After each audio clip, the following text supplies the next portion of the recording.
ಪೂಜ್ಯ ಜಯೇಂದ್ರಪುರಿ ಮಹಾಸ್ವಾಮಿಯವರು, ಪೀಠಾಧಿಪತಿಗಳು, ಕೈಲಾಸಾಶ್ರಮ ಮಹಾಸಂಸ್ಥಾನ ಬೆಂಗಳೂರು ಅತಿಥಿಗಳಾದದ್ರಿಂದ ಮೊದಲು ತಮ್ಮ ಹೆಸರು ತಗೊಳ್ತಾ ಇದ್ದೇನೆ. ತಮ್ಮ ಪಾದಗಳಿಗೆ ಪಡಮಡುತ್ತಾ ಶಿವಮೂರ್ತಿ ಶಿವಾಚಾರ್ಯ ಸ್ವಾಮಿಗಳು, ಬೃಹನ್ಮಠ ತರಳುಬಾಳು ಬೃಹನ್ಮಠ ಗುರುಗಳ ಚರಣಗಳಿಗೆ ಶಿರಸ ನಮಿಸುತ್ತಾ, ಈ ಒಂದು ತರಳುಬಾಳ ಹುಣ್ಣಿಮೆಯಲ್ಲಿ ಉಡುಪಿಯಿಂದ ನನ್ನನ್ನು ಕರೆಸಿ ಇಲ್ಲಿ ಅವಕಾಶ ಕೊಟ್ಟದಕ್ಕೆ ನಾನು ಶ್ರೀಕೃಷ್ಣನ ಆಣೆ ಇಟ್ಟು ಧನ್ಯವಾದವನ್ನು ಹೇಳ್ತಾ,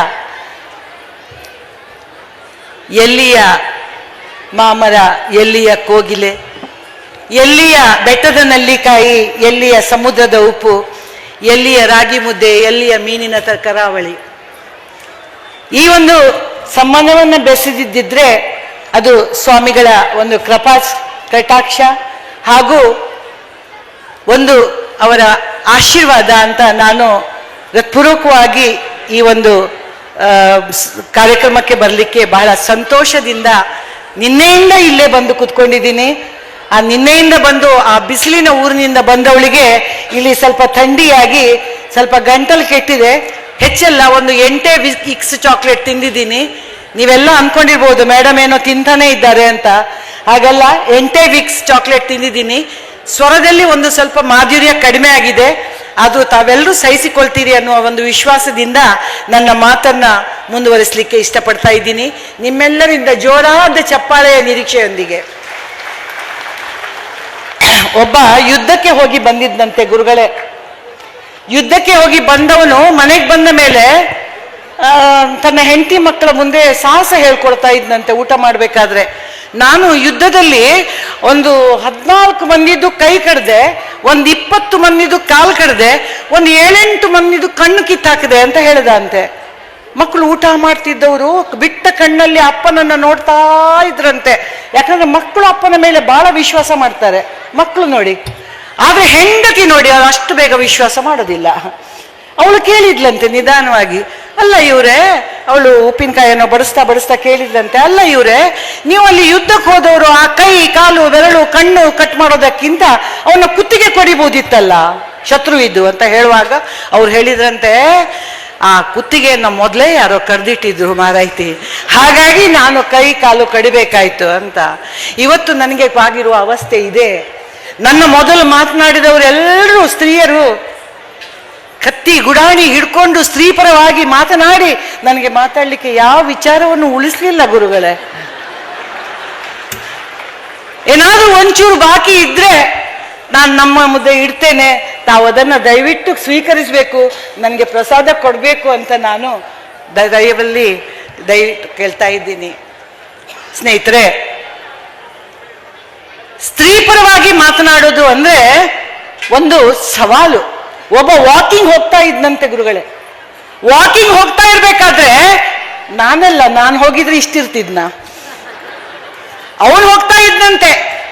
ಹೋಗ್ತಾ ಇರ್ಬೇಕಾದ್ರೆ ಎದುರುಗಡೆ ಒಬ್ಬನನ್ನ ನೋಡ್ತಾ ಹೋಗ್ತಿದ್ದಂತೆ.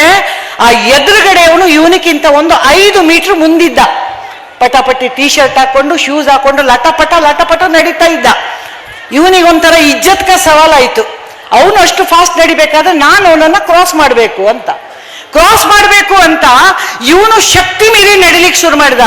ಎಷ್ಟೇ ನಡೆದ್ರು ಅವನನ್ನ ಕ್ರಾಸ್ ಮಾಡ್ಲಿಕ್ಕೆ ಇವನಿಗೆ ಆಗ್ಲಿಲ್ಲ. ಹೋದ ಅವನಿಗೆ ಗೊತ್ತೇ ಇಲ್ಲ. ಅವನು ಪಾಪ ಪಟಾಪಟಿ ಟೀ ಶರ್ಟ್ ಕೈ ಬೀಸ್ಕೊಂಡು ಹೋಗ್ತಾನೆ ಇದ್ದಾನೆ.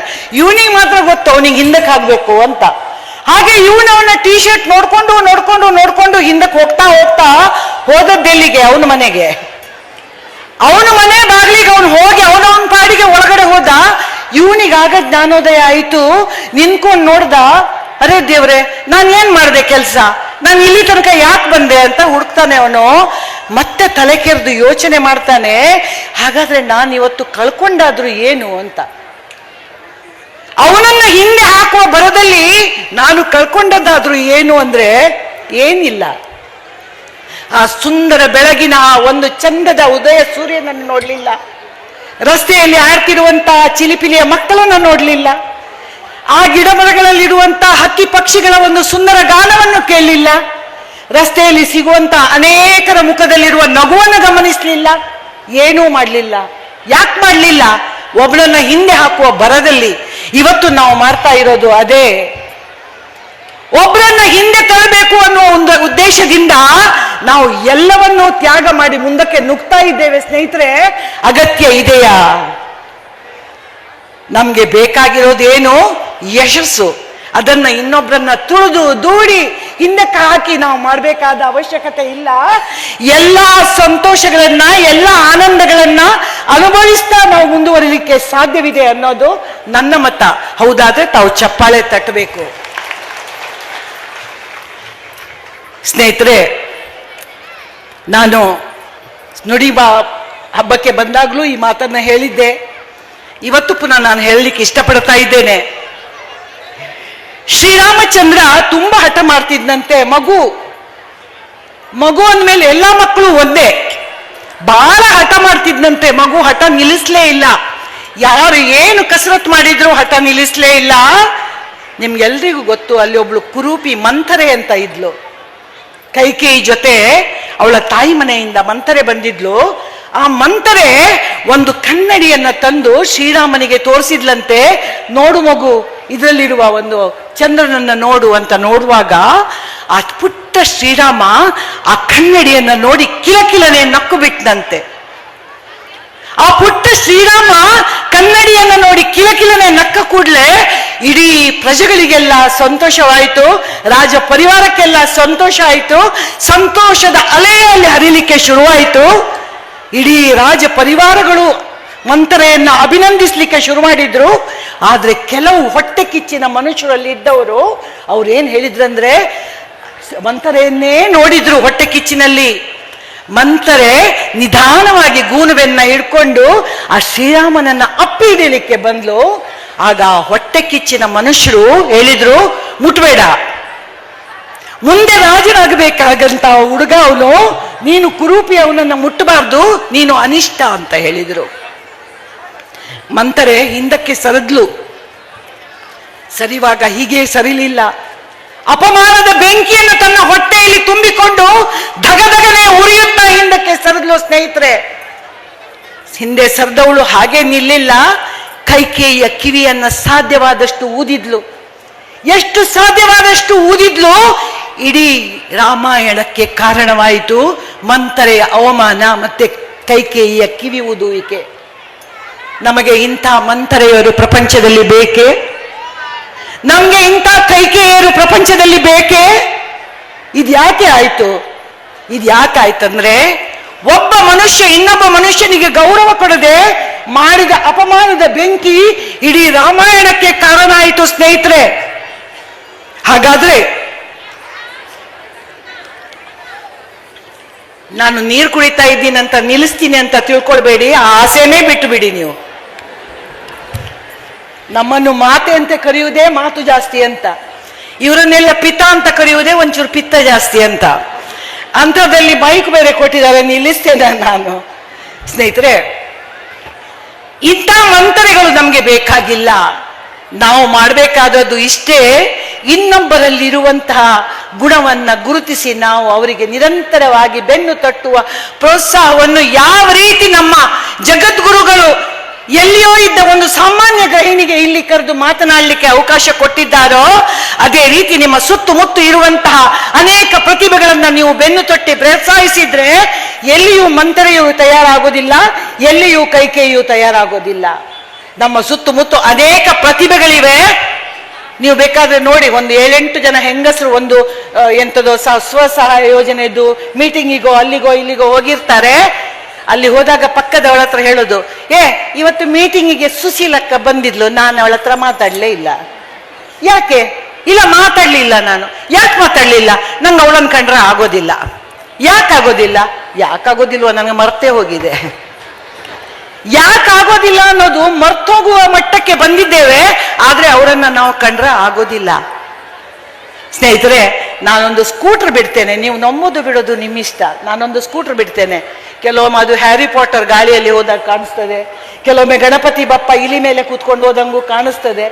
ಸ್ಕೂಟರ್ ಕೆಲವೊಮ್ಮೆ ಕಾಣಿಸೋದಿಲ್ಲ, ನಾನು ಆದರೆ ನಾನು ಆ ಸ್ಕೂಟರ್ ಬಿಟ್ಕೊಂಡು ಹೋಗ್ತೇನೆ. ನಾನು ಮೊನ್ನೆ ಕೃಷ್ಣ ಮಠದ ಹತ್ರ ಹೋಗಿ ಸ್ಕೂಟರ್ ಪಾರ್ಕ್ ಮಾಡಿ ದೇವಸ್ಥಾನಕ್ಕೆ ಒಳಗೆ ಹೋಗಿ ಎಲ್ಲ ಪೂಜೆ ಗೀಜೆ ನೋಡಿಬಿಟ್ಟು ಹೊರಗಡೆ ಬಂದೆ. ಹೆಲ್ಮೆಟ್ ತೆಗೆದೆ, ತಲೆಗೆ ಹಾಕಿದೆ, ಕೀ ತೆಗೆದು ಆನ್ ಮಾಡ್ತೇನೆ, ಸ್ಕೂಟರ್ ಚಾಲೂ ಆಗಲಿಲ್ಲ. ಅಯ್ಯಪ್ಪ ಇದೇನಾಯ್ತಪ್ಪ ನನ್ನ ಸ್ಕೂಟರಿಗೆ ಅಂತ ಪುನಃ ತಿರುಗಿಸ್ತಾ ಇದ್ದೇನೆ. ಒಬ್ಬ ಸಜ್ಜನ ಯುವಕ ಬಂದು, ಮೇಡಮ್ ಈ ಕೀ ಆಗ್ತದ ನೋಡಿ ಅಂದ. ನನಗೆ ಒಂದು ಕೀ ತೆಗೆದು ಕೊಟ್ಟ. ನಾನು ಹಾಕಿ ತಿರುಗಿಸಿದ ಕೂಡಲೇ ಸ್ಕೂಟರ್ ಗುರ್ರಂತು. ಯಪ್ಪ ಇದು ಯಾವ ರೀತಿ ಮಾಯಕದ ಕೀ ಮಾರೇರೆ? ನಿಮ್ಮ ಕೀ ಹಾಕಿದ್ರೆ ತಿರುಗ್ತದೆ, ನಿಮ್ಮ ಕೊಟ್ಟದ್ದು. ನನ್ನ ಕೀ ಹಾಕಿದ್ರೆ ನನ್ನ ಸ್ಕೂಟರ್ ಮಾತಾಡೋದಿಲ್ಲ, ಇದು ಯಾವ ರೀತಿ ಇದು ಅಂತ ಹೇಳುವಾಗ ಅವನು ಹೇಳ್ದ, ಸ್ಕೂಟರ್ ಕೂಡ ನಮ್ದೇ ಮೇಡಮ್ ಅಂತ ಹೇಳ್ದ. ಸ್ಕೂಟರ್ ಕೂಡ ಅವನದ್ದೇ, ಕೀ ಮಾತ್ರ ಅಲ್ಲ. ಅಯ್ಯೋ ದೇವರೇ, ತಪ್ಪಾಯಿತು ಅಂತ ನನ್ನ 5.25 ಅಡಿ ದೇಹವನ್ನ 4 ಅಡಿಗೆ ಕುಗ್ಗಿಸಿ ಮೇಡಮ್ ನನ್ನ 80 kg ಲೆಕ್ಕ ಇಟ್ಕೊಳ್ಬೇಡಿ, ಅಷ್ಟೇ ಇದ್ದೀನಿ, 80 kg ತೂಕವನ್ನ 25 kgಗೆ ಇಳಿಸಿ ನಾನು ಕೈ ಮುಗಿದು, ಅಣ್ಣ ತಪ್ಪಾಯ್ತು ಅಂತ ಹಿಂಭಾಗದಲ್ಲಿ ಹೀಗೆ ಹೆಜ್ಜೆ ಇಟ್ಟು ಹೋಗ್ತಾ ಇದ್ದೀನಿ. ಅವನು ನನ್ನ ಜೊತೆನೇ ಬರ್ತಾ ಇದ್ದಾನೆ. ಓ ರಾಮ, ತಪ್ಪಾಯ್ತು ಅಂತ ಹೇಳಿದ್ರೆ ಈ ಮನುಷ್ಯನಿಗೆ ಭಾಷೆ ಇಲ್ವಾ? ನಾನು ಹೇಳಿದೆ ತಪ್ಪಾಯ್ತು ಅನ್ನಲ್ಲ ಸರ್, ಏನೋ ತಪ್ಪಾಯ್ತು, ಪರಮಶ ಆಯ್ತು ಅಂತ ಹೇಳುವಾಗ ಅವನು ಹೇಳ್ತಾನೆ, ಮೇಡಮ್ ನೀವು ಹಾಕಿರೋ ಹೆಲ್ಮೆಟ್ ಕೂಡ ನಂದೇಯಾ? ನಾನು ಹಾಕಿರೋ ಹೆಲ್ಮೆಟ್ ಕೂಡ ನಂದೇಯಾ? ಓ ದೇವರೇ, ಭಗವಂತ ಶ್ರೀಕೃಷ್ಣ, ಈ ರೀತಿಯ ಪರಿಸ್ಥಿತಿಯಲ್ಲಿ ನಾವಿದ್ದೇವೆ. ನನ್ನ ಸ್ಕೂಟರು, ನನ್ನ ಹೆಲ್ಮೆಟ್, ನಾನು ಹೆಲ್ಮೆಟ್ ಹಾಕಿ ತಿರುಗೋದೇ ಇಲ್ಲ ಮೇಡಮ್, ನೀವು ಉಡುಪಿಗೆ ಬರಬೇಡಿ. ಯಾಕಂದ್ರೆ ನನಗೆ ಹೆಲ್ಮೆಟ್ ಹಾಕಿದ್ರೆ ತಲೆನೋವು ಶುರುವಾಗತ್ತೆ ಅಂತ ಎಲ್ಲಾ ನಮ್ಮ ಟ್ರಾಫಿಕ್ ಪೊಲೀಸ್ನವರು ಒಂದು ನಮಸ್ಕಾರ ಕೊಟ್ಟರು, ಈಗಂತಾರೆ ಬಿಡ್ತಾರೆ. ಇವತ್ತಿನವರೆಗೂ ಒಬ್ರು ಫೈನ್ ಹಾಕ್ಲಿಲ್ಲ ಪುಣ್ಯಕ್ಕೆ. ಹಾಗಾಗಿ ನನಗೆ ಆ ದಿವಸದ ಮಟ್ಟಿಗೆ ಮರ್ತೇ ಹೋಯ್ತು, ನಾನು ಹೆಲ್ಮೆಟ್ಟೇ ಹಾಕೋದಿಲ್ಲ, ಅದು ಯಾವಾಗಲೂ ಡಿಕ್ಕಿಲಿರೋದು ಅಂತ. ಹಾಗಿರುವಾಗ ನನಗೆ ಇಂಥ ಒಂದು ಮರವು ನಮಗೆ ಬಾಧಿಸಿರುವಾಗ ಇನ್ನೊಬ್ಬರ ಬಗ್ಗೆ ಕೆಡುಕನ್ನ, ಅವರು ಮಾಡಿದ ಸಣ್ಣ ಪುಟ್ಟ ತಪ್ಪುಗಳನ್ನ ಅದನ್ನ ಅದ್ದಿ ರುಬ್ಬಿ ಯಾಕೆ ಸ್ವಾಮಿ ನಾವು ಜೀವನವನ್ನ ಹಾಳು ಮಾಡ್ಕೊಳ್ತಾ ಇದ್ದೇವೆ? ಮಹಿಳೆಯರೇ, ಮಾತೆಯರೇ, ಮೊದಲು ಎಲ್ಲವನ್ನ ಮರೆತು ಎಲ್ಲವನ್ನ ಸರಿಪಡಿಸಿಕೊಂಡು ಇದ್ದದ್ರಲ್ಲೇ ಸಂತಸದಿಂದ ಬದುಕಲು ಕಲಿಯೋಣ. ಒಂದು ಸಾಮಾನ್ಯವಾಗಿ ಒಂದೇ ಕಂಪನಿಯಲ್ಲಿ ಇರುವವರು ಕ್ವಾರ್ಟರ್ ಸಿಗ್ತದೆ ಗುರುಗಳೇ. ಕ್ವಾರ್ಟರ್ ಸಿಕ್ಕಿದಾಗ ಅಕ್ಕಪಕ್ಕದ ಮನೆಗಳಲ್ಲಿ ಇರ್ತಾರೆ. ಆಗ ಇಬ್ರು ಹೆಂಗಸರು ಬಹಳ ಆತ್ಮೀಯ ಗೆಳತಿಯರು, ಪಕ್ಕದಲ್ಲಿ ಇದ್ಮೇಲೆ ಬಹಳ ಆತ್ಮೀಯ ಗೆಳತಿಯರು.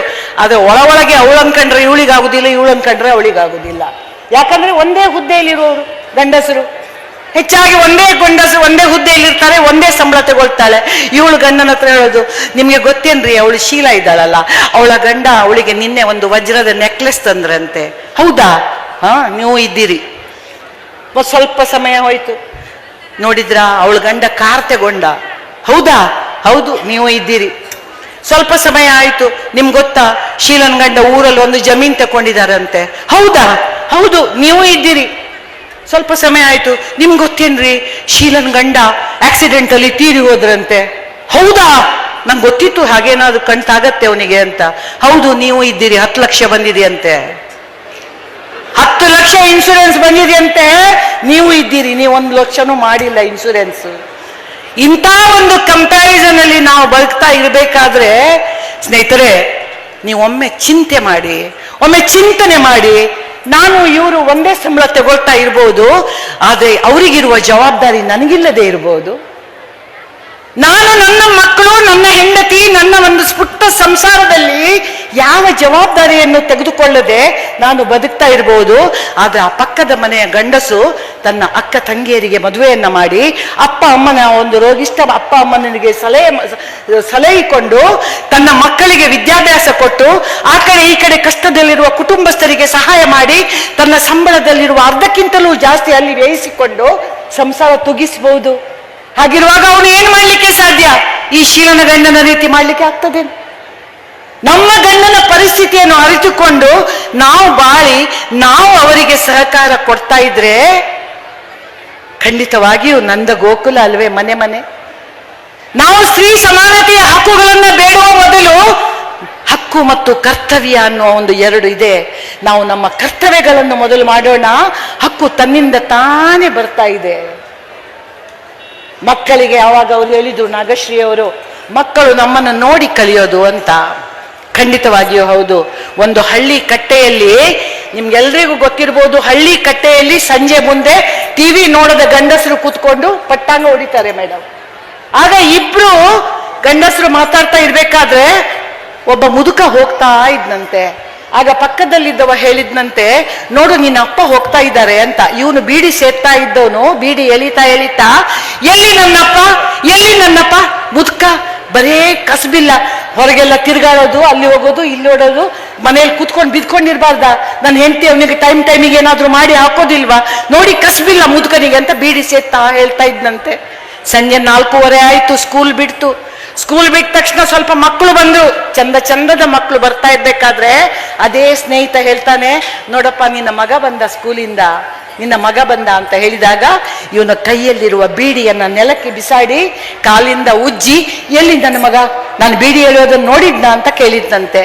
ಆಗ ಅವನ ಸ್ನೇಹಿತ ಹೇಳ್ತಾನೆ, ಅಲ್ಲ ಆವಾಗ ನಿನ್ನ ಅಪ್ಪ ಬಂದ ಅಂತ ಹೇಳುವಾಗ ಎಲ್ಲಿ ಆ ಮುದುಕ ಅಂತ ಹೇಳ್ತಾ ಇದ್ದಿ, ಇವಾಗ ಮಗ ಬಂದಿದ್ದಾನೆ ಅಂತ ಹೇಳುವಾಗ ನನ್ನ ಮಗ ನೋಡಿದ್ನ ಅಂತ ಕೇಳ್ತೀಯಲ್ಲ, ಯಾಕೆ ಮನೆಗೆ ಹೋಗಿ ಹೆಂಡತಿ ಹತ್ರ ಹೇಳ್ತಾನೆ, ನಾಳೆಯಿಂದ ನಿನಗೆ ಏನು ಸಿಗೋದಿಲ್ಲ ಹೊಟ್ಟೆಗೆ ಅಂತ ಭಯನಾ ಅಂತ ಕೇಳುವಾಗ ಅವನು ಹೇಳಿದಂತೆ, ಅಂಥದ್ದೇನು ಭಯ ಇಲ್ಲ ಕಣೋ ನನಗೆ, ಅವಳೇನು ಹೊಟ್ಟೆಗೆ ಹಾಕ್ತಿದ್ರೆ ನಮ್ಮ ಗುರುಗಳು ದಾಸೋಹ ನಡೆಸ್ತಾರೆ, ಅಲ್ಲಿ ಹೋಗಿ ನಾನು ಹೊಟ್ಟೆ ತುಂಬ ಊಟ ಮಾಡಬಹುದು, ಗುರುಗಳ ಸೇವೆ ಮಾಡಿ ಬದುಕಬಹುದು. ಆದ್ರೆ ನಾನು ಬೀಡಿ ಎಳೆಯೋದನ್ನ ನೋಡಿ ಕಲಿಯೋದು ನನ್ನ ಅಪ್ಪ ಅಲ್ಲ, ನಾನು ಬೀಡಿ ಎಳೆಯೋದನ್ನ ನೋಡಿ ಕಲಿಯೋದು ನನ್ನ ಪುಟ್ಟ ಮಗ. ಅವನಿಗೆ ನಾನು ಮಾದರಿ ಆಗ್ಬೇಕಾದ್ರೆ ನಾನು ಬೀಡಿ ಎಳೆಯೋದನ್ನ ಅವನು ನೋಡಬಾರ್ದು ಅಂತ ಹೇಳಿ ಬೀಡಿ ಎಸ್ದವನು ಆವತ್ತಿನಿಂದ ಇವತ್ತಿನವರೆಗೂ ಅವನು ಏನು ಅಂತ ದುಶ್ಚಟ ಮಾಡಲಿಲ್ಲ ಅಂತೆ. ಹಾಗಾದ್ರೆ ನಾವು ಏನು ಮಾಡಬೇಕು? ನಮ್ಮ ಮಕ್ಕಳು ಏನಾಗಬೇಕು ಅದನ್ನ ನಾವು ಮಾಡಿಸಿ ತೋರಿಸ್ಬೇಕು. ನಾವು ಅದನ್ನ ಮಾಡಿ ತೋರಿಸಿದ್ರೆ ಆಮೇಲೂ ಆ ಮಗು ಮಾಡಿದ್ರೆ ಆಗ ಮಾತ್ರ ದಂಡಿಸುವ ನಮ್ಗೆ ಹಕ್ಕಿರುವಂಥದ್ದು. ನಾವೇ 24 ಗಂಟೆ ಟಿವಿ ನೋಡೋದು, 24 ಗಂಟೆ ವಾಟ್ಸಪ್ ನೋಡೋದು, 24 ಗಂಟೆ ಆ ಕಡೆ ಈ ಕಡೆ ಪಟ್ಟಾಂಗ ಹೊಡೆಯೋದು, ಇದನ್ನ ಮಾಡ್ತಾ ಇದ್ದು ಆ ಮಗುವಿಗೆ ಓದ್ಕೊಳ್ಳೋ ಅಂದ್ರೆ ಆ ಮಗು ಕೇಳತ್ತೇನೋ, ನೀನ್ ನೋಡೋದಿಲ್ವಾ ಅಂತದೆ ಇವತ್ತಿನ ಮಗು ಅದು. ಹಾಗಾಗಿ ಸ್ನೇಹಿತರೆ, ನಾವು ಏನು ಮಾಡಬೇಕು ಅದನ್ನ ನಾವು ನೋಡಿ, ಮಗು ಏನು ಮಾಡಬೇಕು ಅದನ್ನ ನಾವು ಮಾಡಿ ತೋರಿಸ್ಬೇಕು. ಏನೂ ಬೇಡ. ನನ್ನ ಒಬ್ರು ಗೆಳೆಯರ ಮನೆಯಲ್ಲಿ ಒಬ್ಬ ಭಿಕ್ಷುಕ ಬಂದಿದ್ನಂತೆ. ಅವನ ಅಪ್ಪ ಅವ್ರ ಹತ್ರ ದುಡ್ಡು ಕೊಟ್ಟು ಆ ಭಿಕ್ಷುಕನಿಗೆ ಕೊಡಪ್ಪ ಅಂತ ಹೇಳಿದ್ರಂತೆ. ಇವನು ಬಹಳ ಅಹಂಕಾರದಿಂದ ತಾನು ಭಿಕ್ಷುಕನಿಗೆ ಹಣ ಕೊಡ್ತಾ ಇದ್ದೇನೆ ಅನ್ನುವ ಒಂದು ಅಹಂಕಾರದಿಂದ ಆ ದುಡ್ಡನ್ನ ಹೀಗೆ, ಹಣ ಅಂತೀರ, ದುಡ್ಡು ಅಂತೀರಿ, ಕಾಸನ್ನ ಹೀಗೆ ಬಿಟ್ಟ ಅಂತೆ ಭಿಕ್ಷುಕನ ಹತ್ತಿರ ಮೈ ಮೇಲೆ. ಆ ಕಾಸನ್ನ ಎಸ್ದಂತೆ ಅವನ ಅಪ್ಪ ನೋಡ್ತಾ ಇದ್ನಂತೆ. ಅಪ್ಪ ಕರೆದು ಕೇಳಿದ್ನಂತೆ, ಆ ಕಾಸು ಎತ್ಕೋ ಅನ್ನಂತೆ ಮಗನಿಗೆ. ಕಾಸು ಎತ್ಕೋ ಅಂತ ಹೇಳಿ ಅವನಿಗೆ ಆ ಕಾಸನ್ನ ಕೊಟ್ಟು ನಮಸ್ಕಾರ ಮಾಡು ಅಂತ ಹೇಳಿದ್ನಂತೆ. ಭಿಕ್ಷುಕನಿಗೆ ನೀನು ಆ ಕಾಸನ್ನ ಕೊಟ್ಟು ಒಂದು ಸುತ್ತ ಹಾಕಿ ನಮಸ್ಕಾರ ಮಾಡು ಅಂತ ಅಪ್ಪ ಹೇಳಿದ್ದಂತೆ. ಯಾಕಂದ್ರೆ ಭಿಕ್ಷುಕ ಅವನ ಪರಿಸ್ಥಿತಿಗಾಗಿ ಬೇಡ್ತಾ ಇದ್ದಾನೆ. ದೇವರು ನಿನ್ಗೆ ಕೊಡುವಂತ ಪರಿಸ್ಥಿತಿ ಕೊಟ್ಟಿದ್ದಾನೆ. ಆದ್ರೆ ಅವನ ಆತ್ಮದಲ್ಲೂ ಒಂದು ದೇವರಿದೆ, ನಿನ್ನ ಆತ್ಮದಲ್ಲೂ ದೇವರಿದೆ. ಪ್ರತಿಯೊಂದು ಆತ್ಮವನ್ನು ಗೌರವಿಸುವ ಶಕ್ತಿ ನಮ್ಮಲ್ಲಿದೆ. ಅದನ್ನ ಮಾಡಬೇಕಾದ ಕರ್ತವ್ಯ ಕೂಡ ನಮ್ಮದಾಗಿದೆ. ಹಾಗಾಗಿ ಖಂಡಿತವಾಗಿಯೂ ನೀನು ಅವನಿಗೆ ಗೌರವ ಕೊಡಬೇಕಿತ್ತು. ಹಣಕ್ಕೆ ನೀನು ಅಪಮಾನ ಮಾಡಿದ್ದಿ, ಭಿಕ್ಷುಕನಿಗೆ ಮಾತ್ರ ಅಲ್ಲ, ಹಣಕ್ಕೂ ಆ ಲಕ್ಷ್ಮೀ ದೇವಿಗೂ ನೀನು ಅಪಮಾನ ಮಾಡಿದ್ದಿ ಅಂತ ಅಪ್ಪ ಹೇಳಿದಾಗ ಆ ಮಗು ಆ ಭಿಕ್ಷುಕನಿಗೆ ಸುತ್ತ ಹಾಕಿ ಕೈಯಲ್ಲಿ ಕೊಡ್ತಂತೆ. ಈ ಕಥೆಯನ್ನ ನಾನು ನನ್ನ ಮಕ್ಕಳಿಗೆ ಹೇಳಿದ್ದೆ. ಬಹುಶಃ ನನ್ನ ಮಗಳು ಅವಳ ಮಗುವಿಗೆ ಹೇಳಿರ್ಬೇಕು. ಮೊನ್ನೆ ನಾನು ಕೃಷ್ಣ ಮಠಕ್ಕೆ ಹೋಗ ಒಂದು ಭಿಕ್ಷುಕನಿಗೆ ಒಂದು ಹಣ ಕೊಡು ಅಂತ ಆ ಮಗುವಿಗೆ ಕೊಟ್ಟ ಕೂಡಲೇ ಆ ಮಗುವಿಗೆ ಏನನ್ನಿಸ್ತೋ ಏನೋ, ಆ ಭಿಕ್ಷುಕಿಗೆ ಒಂದು 4 ಸುತ್ತ ಹಾಕಿ ಕೈ ಮುಗಿದು ಆಮೇಲೆ ಹಣ ಕೊಟ್ಟಿತ್ತು. ನನಗೆ ಧನ್ಯವಾಯಿತು ಬದುಕು ಅಂತ ಅನ್ನಿಸ್ತು ಗುರುಗಳೇ. ನನ್ನ ಮೊಮ್ಮಗ, 5 ವರ್ಷದ ಮೊಮ್ಮಗ ಸುತ್ತು ಹಾಕಿ ಕೈ ಮುಗಿಯುವಾಗ ನನಗೆ ನಿಜವಾಗ್ಲೂ ಅನ್ನಿಸ್ತು, ಮಗುವೆ ಧನ್ಯವಾಯಿತು ಬದುಕು ಅಂತ. ಆ ಭಿಕ್ಷುಕಿ ಆ ಹಣ ತಗೊಳ್ಳಿಲ್ಲ, ನನ್ನ ಪುಟ್ಟ ಮೊಮ್ಮಗನನ್ನ ಅಪ್ಪಿ ಹಿಡಿದು ಕಣ್ಣೀರು ಸುರಿಸಿದ್ಲು. ಯಾಕಂದ್ರೆ ಅವಳಿಗೆ ಹಣ ಕೊಡುವವರು ಬಹಳಷ್ಟು ಮಂದಿ ಇರ್ಬೋದು, ಪ್ರೀತಿ ಕೊಡುವವರು ಬಹಳಷ್ಟು ಮಂದಿ ಕಡಿಮೆ ಸಿಗ್ತಾ ಇದ್ದಾರೆ. ಹಾಗೆ ಇವತ್ತು ಪ್ರಪಂಚದಲ್ಲಿ ಏನಾಗಿದೆ ಅಂದ್ರೆ ನಾವೆಲ್ಲರೂ ಬದುಕ್ತಾ ಇರೋದು ಒಂದು ಮುಷ್ಟಿ ಪ್ರೀತಿಗಾಗಿ. ಆ ಪ್ರೀತಿಗಾಗಿ ನಾವು ಏನು ಖರ್ಚು ಮಾಡಬೇಕಾಗಿಲ್ಲ. ನಾವು ಒಂದು ಮನಸ್ಸು ಮಾಡಿದ್ರೆ ಸಾಕು, ನಮ್ಮ ಪ್ರೀತಿಗಾಗಿ ನಾವು ಏನನ್ನು ಕೂಡ ಕೊಡ್ಲಿಕ್ಕೆ ಸಾಧ್ಯ ಇದೆ. ಆ ಒಂದು ಪ್ರೀತಿಯನ್ನ ಭರಪೂರಾಗಿ ಈ ಭರಮಸಾಗರದ ಜನತೆಗೂ ಇಲ್ಲಿ ಸುತ್ತಮುತ್ತಲಿರುವವರಿಗೂ ಮಹಾಸ್ವಾಮಿಗಳು ಅನುಗ್ರಹಿಸಿದ್ದಾರೆ. ಆದರೆ ಒಂದಿಷ್ಟು ಅಂಶವನ್ನು ನಾನೂ ಪಡ್ಕೊಂಡಿದ್ದೇನೆ, ಆ ಧನ್ಯತಾ ಭಾವ ನನ್ನಲ್ಲಿದೆ ಹೇಳುವಾಗ ನನಗೆ ಕಣ್ಣು ಮನಸ್ಸು ತುಂಬಿ ಬರ್ತಾ ಇದೆ ಗುರುಗಳೇ. ನನಗೆ ಇವತ್ತು ಕಾರ್ಯಕ್ರಮ ಇತ್ತು, ನನಗೆ ನಿನ್ನೆ ಬರ್ಲಿಕ್ಕೆ ಹೇಳಿದ್ರು, ಗುರುಗಳೇ ಇಲ್ಲ ನನಗೆ ಕಾರ್ಯಕ್ರಮ ಇದೆ ಉಡುಪಿಯಲ್ಲಿ, ಅದನ್ನು ಮುಗಿಸಿ ನನಗೆ ರಾತ್ರಿ ಬರ್ಲಿಕ್ಕೆ ಆಗೋದಿಲ್ಲ, ನಾನು ಮರುದಿನ ನನ್ನ ಕಾರ್ಯಕ್ರಮಕ್ಕೆ ಸರಿಯಾಗಿ ಬರ್ತೇನೆ ಅನ್ನುವಾಗ ಮಹಾಪ್ರಭುಗಳ ಅಪ್ಪಣೆ ಆಯಿತು ನನಗೆ, ಗುರುಗಳ ಅಪ್ಪಣೆ. ನೀವು ಉಡುಪಿಯಿಂದ ಟ್ಯಾಕ್ಸಿ ಮಾಡ್ಕೊಂಡು ಬಂದು 2 ದಿನ ಇಲ್ಲಿ ಉಳಿದು 2 ದಿನದ ನಂತರ ಟ್ಯಾಕ್ಸಿಯಲ್ಲೇ ವಾಪಸ್ ಹೋಗ್ಬೇಕು ಅಂತ ಹೇಳಿದ್ರು. ಅವರು ಹೇಳಿದ್ರು ಅಂತ ನಾನು ಅದನ್ನು ದುರುಪಯೋಗಿಸಿಕೊಳ್ಬಾರ್ದಲ್ವೇ? ನಾನು ನನ್ನ ಕಾರ್ಯಕ್ರಮವನ್ನು ಬೇಗನೆ ಮುಗಿಸಿ ಒಂದೇ ರಾತ್ರಿ ಬಸ್ಸಲ್ಲೇ ಬಂದಿದ್ದೇನೆ. ಬಸ್ಸಲ್ಲೇ ಬಂದು ನನ್ನ ಯೋಗ್ಯತಾನುಸಾರ ನಾನು ಬಸ್ಸಲ್ಲೇ ಬಂದು ಇವತ್ತು ನಿನ್ನೆ ಕಾರ್ಯಕ್ರಮವನ್ನು ನೋಡಿದ್ದೇನೆ, ಇವತ್ತಿನ ಕಾರ್ಯಕ್ರಮಕ್ಕೂ ಬಂದಿದ್ದೇನೆ.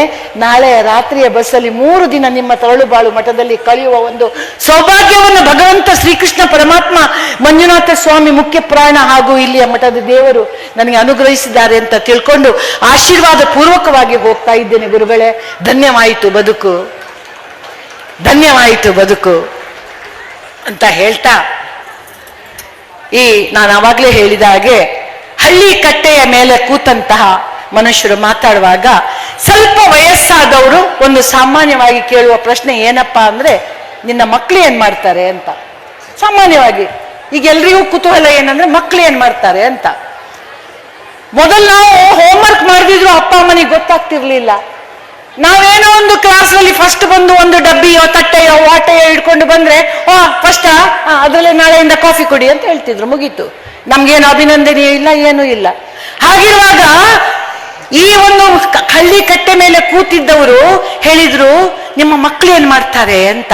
ನನ್ನ ಸಮಯ ಎಷ್ಟು ನನ್ಗೆ ಗೊತ್ತಿಲ್ಲ, ಸಮಯ ಎಷ್ಟು, ಎಷ್ಟೊತ್ತು ಮಾತಾಡ್ಬೋದು? ಇನ್ನೊಂದು 10 ನಿಮಿಷ ಮಾತಾಡ್ಬೋದು, 5 ನಿಮಿಷ, 5 ನಿಮಿಷ ಮಾತಾಡ್ಬೋದಾ ನಾನು? ಚಪ್ಪಾಳೆ ತಟ್ಟಿದ್ದಾರೆ, ಅರ್ಧ ಜನ, ಬಾಕಿಯವರು ಸುಮ್ಮನೆ ಕೂತಿದ್ದಾರೆ, ಮುಚ್ಚಲಿ ಬಾಯಿ ಅಂತ.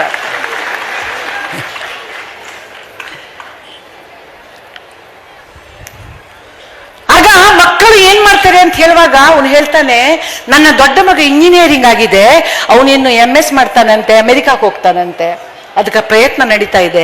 ಎರಡನೇ ಮಗ ಏನಿಲ್ಲ, ಅವನು ಇದಾಗಿದೆ, ಏನು MBBS ಆಗಿದೆ, MD ಮಾಡ್ಬೇಕಂತೆ, ಲಂಡನಿಗೆ ಹೋಗ್ಬೇಕಂತೆ, ಇಲ್ಲೆಲ್ಲ ಆಗೋದಿಲ್ಲ ಅಂತೆ.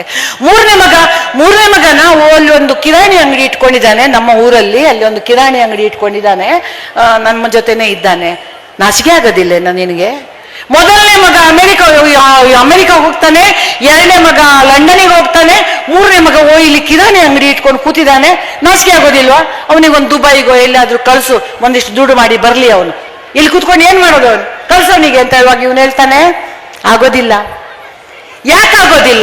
ಯಾಕಾಗೋದಿಲ್ಲ ಅಂದ್ರೆ, ಆ ಅಮೆರಿಕಕ್ಕೆ ಹೋಗುವ ಮಗನ ಕಳಿಸುವ ಲೋನ್, ನನ್ನ ಲಂಡನ್ಗೆ ಕಳಿಸುವ ಮಗನ ಲೋನ್, ಅದೆರಡನ್ನ ಕಟ್ಟೋದು ಈ ಕಿರಾಣಿ ಅಂಗಡಿಯ ಸಂಪಾದನೆಯಿಂದ. ಅವರೇನು ಅಮೆರಿಕಾಗೋ ಲಂಡನಿಗೋ ಹೋಗ್ತಾರೆ, ಅಲ್ಲೇ ಸೆಟಲ್ ಆಗ್ತಾರೆ, ನಮ್ಮ ಜೊತೆ ಇರೋದು ಇದೇ ಕೊನೆ ಮಗ. ಇಷ್ಟು ಮಾತ್ರ ಅಲ್ಲ, ನಮ್ಮ ಊರಿನಲ್ಲಿ ಒಂದು ದೇವಸ್ಥಾನ ಇದೆ, ಆ ದೇವಸ್ಥಾನದ ಆಡಳಿತ ಮುಕ್ತೇಶ್ವರನಾಗಿದ್ದಾನೆ, ಹಳೆ ವಿದ್ಯಾರ್ಥಿ ಸಂಘದ ಪ್ರೆಸಿಡೆಂಟ್ ಆಗಿದ್ದಾನೆ, ಲೋಕೋಪಯೋಗಿ ಕೆಲಸಗಳನ್ನ ಮಾಡ್ತಾನೆ. ಇಷ್ಟೆಲ್ಲ ಮಾಡ್ತಾ ಇದ್ದಾನೆ ಮಾತ್ರ ಅಲ್ಲ, ನಾವು ಈ ಮುದಿಪ್ರಾಯದಲ್ಲಿ ಮನೆಯಲ್ಲಿ ಕೂತ್ಕೊಂಡಿರುವಾಗ ನಮ್ಗೆ 2 ಹೊತ್ತು ಗಂಜಿ ಬೇಯಿಸಿ ಹಾಕ್ತಾ ಇರುವಂತದ್ದು ಆ ಮಗನ ಹೆಂಡತಿ, ಆ ಸೊಸೆ. ಇವರಿಗೇನು ಅಮೆರಿಕದಿಂದ ಬರ್ತಾರೆ, ಟಸು ಪುಸು ಇಂಗ್ಲಿಷ್ ಮಾತಾಡ್ತಾರೆ, ವಾಪಸ್ ಅಲ್ಲಿಗೆ ಹೋಗ್ತಾರೆ. ಈ ಮೂರನೇ ಮಗನ ಮಕ್ಕಳು ನಮ್ಮ ಹತ್ರ ಬಂದು ಅಜ್ಜ ಅಜ್ಜ, ಅಜ್ಜಿ ಅಜ್ಜಿ ಅಂತ ಮಾತಾಡ್ತಾರೆ. ಹಾಗಿರುವಾಗ ಇಂಥ ಒಂದು ಕೌಟುಂಬಿಕ ಸುಖವನ್ನ ಬಿಟ್ಟು ಆ ಮಗನನ್ನ ಅಮೆರಿಕ ಕಳಿಸಿಯೋ ದುಬೈಗೆ ಕಳಿಸಿಯೋ ದುಡ್ಡು ಮಾಡಿಯೋ ಏನು ಮಾಡ್ಲಿಕ್ಕಿಲ್ಲ. ನನಗೆ ಬೇಕಾದಷ್ಟು ಹೊಲ ಇದೆ, ಬೇಕಾದಷ್ಟು ತೋಟ ಇದೆ, ಅದ್ರ ಸಂಪಾದನೆ ಅವರಿಬ್ಬರಿಗಿಂತನೂ ಜಾಸ್ತಿ ಇದೆ, ನನ್ನ ಮಗ ನನ್ನ ಜೊತೆನೇ ಇರ್ಲಿ. ಏನಾದರೂ ಆಗು, ಮೊದಲು ಮಾನವನಾಗು. ಏನಾದರೂ ಆಗು, ಮೊದಲು ಮಾನವನಾಗು. ಸ್ನೇಹಿತರೆ, ನೀವೆಲ್ಲ ಇಲ್ಲಿ ತೋಟ ಗೀಟ ಮಾಡ್ಕೊಂಡಿರೋರು, ಈ ಸೌಭಾಗ್ಯ ನಮ್ಮೂರಲ್ಲಿ ಇಲ್ಲ ಗುರುಗಳೇ. ನಮ್ಮ ಉಡುಪಿ ಕಡೆಯಲ್ಲಿ ನಾವೆಲ್ಲ ಏನ್ ಮಾಡ್ತೀವಿ ಅಂದ್ರೆ, ಮಕ್ಕಳನ್ನ ಕಲಿತು ನಾನು ಸಮೇತ, ಇನ್ನೊಬ್ರ ಬಗ್ಗೆ ಇಲ್ಲ, ನಾನು ಸಮೇತ ಮಕ್ಕಳನ್ನ ಡಾಕ್ಟ್ರು ಇಂಜಿನಿಯರ್ ಮಾಡ್ತೇವೆ, ದುಬೈಗೋ ಅಮೆರಿಕಾಗೋ ಪಾರ್ಸೆಲ್ ಮಾಡ್ತೇವೆ. ಅವ್ರು ಮತ್ತೆ ಯಾವಾಗ ಬರ್ತಾರೆ ಅಂತ ಜಾತಕ ಪಕ್ಷಿಯಾಗೆ ಕಾಯ್ತಾ ಇರ್ತೇವೆ. ಹಾಗೆ ಅಮೆರಿಕಾದಿಂದ ಒಂದು ಮಗು ಬಂದಿತ್ತಂತೆ. ಮಕ್ಕಳಿಗೆಲ್ಲ ಕಲಿಸಿರ್ತಾರೆ ಭಾಷೆ ಒಂದು ಬಿಟ್ಟು ನಾವು ಅಲ್ಲಿ ಹೋಗುವ ಇಲ್ಲಿ ಹೋಗುವ ಅಂತ ಎಲ್ಲ ಹೇಳಿ ಕರ್ಕೊಂಡು ಬರ್ತಾರೆ. ಆ ಮಕ್ಕಳಿಗೆ ಮಾತಾಡುವ ಅಂದ್ರೆ ಅಜ್ಜ ಅಜ್ಜಿಗೆ ಇಂಗ್ಲಿಷ್ ಬರೋದಿಲ್ಲ, ಇವರಿಗೆ ಮಕ್ಕಳಿಗೆ ಕನ್ನಡ ಬರೋದಿಲ್ಲ. ಅಜ್ಜ ಅಜ್ಜಿ ಮಾತಾಡೋದಾದ್ರು ಹೇಗೆ? ಆದ್ರೆ ಅಜ್ಜ ಅಜ್ಜಿಯ ಹೃದಯ ನೋಡಿ, ಅದು ಮಕ್ಕಳು ಬಂದ ಕೂಡಲೇ ಏನು ಇವತ್ತು ಇಡ್ಲಿ, ನಾಳೆ ದೋಸೆ, ನಾಡ್ದು ನೀರು ದೋಸೆ, ನಾಡ್ದು ಇನ್ನೊಂದು ಅದು ಇದು ಮಾಡಿ ಬಡಿಸೋದು ಅಜ್ಜಿ. ಅವರಿಗೆ ಯಮನ ಬರ್ತದೆ. ನನಗೆ ಕೂಡ, ನಾನು 16 ಹುಡುಗಿಯಾಗಿ ಬಿಡ್ತೇನೆ ಕೂಡ್ಲೆ.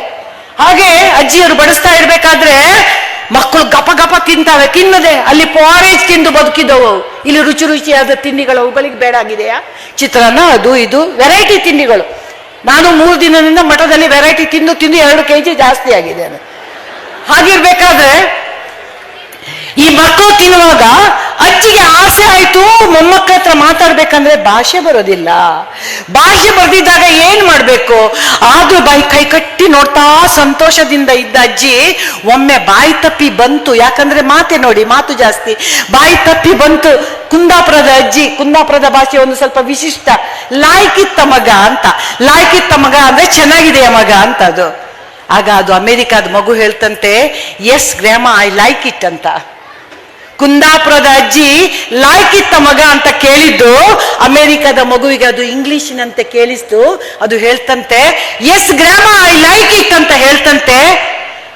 ಸ್ನೇಹಿತರೆ, ಹಾಗಾದ್ರೆ ಭಾಷೆ ಯಾಕೆ ಬೇಕು? ಭಾಷೆ ಅನ್ನೋದು ಹೃದಯಕ್ಕೆ ಬೇಕು.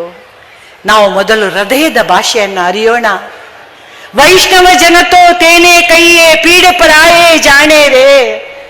ಇನ್ನೊಬ್ಬರ ಕಷ್ಟ, ಇನ್ನೊಬ್ಬರ ದುಃಖ ಯಾರಿಗೆ ಅರ್ಥ ಆಗ್ತದೆ ಅವರು ಮಾತ್ರ ಒಬ್ಬ ದೈವ ಭಕ್ತ ಆಗ್ಲಿಕ್ಕೆ ಸಾಧ್ಯ ಇದೆ ವಿನಾ ಇಡೀ ದಿನ ಗಂಟಾಮಣಿ ಇಟ್ಕೊಂಡು ಪೂಜೆ ಮಾಡಿಕೊಂಡು ತಿರುಗ್ತಾ ಇದ್ದವನು ಖಂಡಿತವಾಗಿಯೂ ಆಗ್ಲಿಕ್ಕೆ ಸಾಧ್ಯ ಇಲ್ಲ.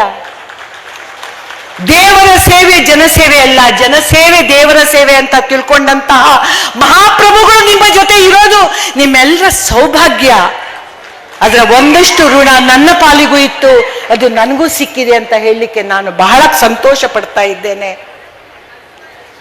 ಸ್ನೇಹಿತರೆ, ನಾನು ನಮ್ಮ ತಾಲೂಕಿನ ಸಮ್ಮೇಳನದ ಸರ್ವಾಧ್ಯಕ್ಷೆ ಆಗಿದ್ದೆ ಗುರುಗಳೇ.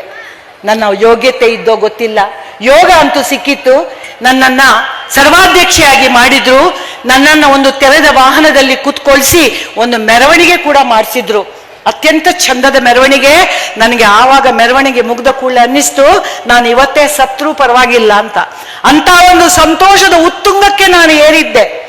ಆ ಸಂತೋಷದ ಉತ್ತುಂಗ ಎಲ್ಲ ಮುಗ್ದು, ಮೆರವಣಿಗೆ ಎಲ್ಲ ಮುಗ್ದು, ಎಲ್ಲವೂ ಮುಗ್ದು, ಕೊನೆಯಲ್ಲಿ ಸಾಹಿತ್ಯ ಸಮ್ಮೇಳನವೂ ಮುಗ್ದು, ಕೊನೆಯಲ್ಲಿ ರಾತ್ರಿಯಲ್ಲಿ ಎಲ್ಲ ಮುಗ್ದಾದ ಮೇಲೆ ನಾನು ಸ್ಟೇಜಲ್ಲಿ ಕೂತ್ಕೊಂಡಿದ್ದೆ. ಇಬ್ರು ಕಾರ್ಯಕರ್ತರು, ಒಬ್ರು ಆ ಕಡೆಯಿಂದ ಒಬ್ರು ಈ ಕಡೆಯಿಂದ ಬಂದು ಹೇಳಿದ್ರು, ಮೇಡಮ್ ನಿಮ್ದು ದೊಡ್ಡ ದೊಡ್ಡ ಬ್ಯಾನರ್ ಹಾಕಿದ್ದಲ್ಲ, ನನ್ನ ದೊಡ್ಡ ದೊಡ್ಡ ಬ್ಯಾನರ್ ಹಾಕಿದ್ರು ಅಲ್ಲಿ, ಆ ಬ್ಯಾನರ್ ಹಾಕಿದ್ದು ನಿಮ್ಗೆ ಬೇಕಾ ಕೇಳಿದ್ರು. ನಾನು ಹೇಳಿದೆ ಎಷ್ಟು ನೋಡಿದ್ರೆ ನಾನು ಈಗ ಎಷ್ಟಿದ್ದೇನೆ, ಅದಕ್ಕಿಂತ ದೊಡ್ಡದಿದೆ ಮೇಡಮ್ ಅದು ಬ್ಯಾನರ್, ಅದನ್ನು ತಗೊಂಡೋಗಿ ಏನ್ ಮಾಡೋದು ನಾನು? ಅದು ಕೇಳಿದ್ರೆ ನನಗೆ ಬೇಡ ಇತ್ತು ಅಂತ ಹೇಳುವಾಗ ಒಬ್ಬ ಬಂದು ಕೇಳಿದ, ಮೇಡಮು ಅದು ಹಾಗಾದ್ರೆ ನಾವು ತಗೊಂಡೋಗೋದಾ ಅಂತ ಕೇಳಿದ್ರು. ನನಗೆ ಭಾರಿ ಖುಷಿ ಆಯ್ತು.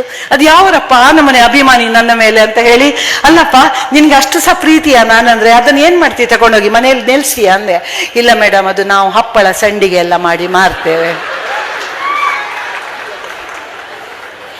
ನಾವು ಹಪ್ಪಳ ಸಂಡಿಗೆ ಮಾಡಿ ಮಾರ್ತೇವೆ, ಅದನ್ನು ಒಣ ಹಾಕ್ಲಿಕ್ಕೆ ನನಗೆ ಆ ಬ್ಯಾನರ್ ಬೇಕಿತ್ತು, ಪ್ಲಾಸ್ಟಿಕ್ ಇದ್ದು ಅಂದ.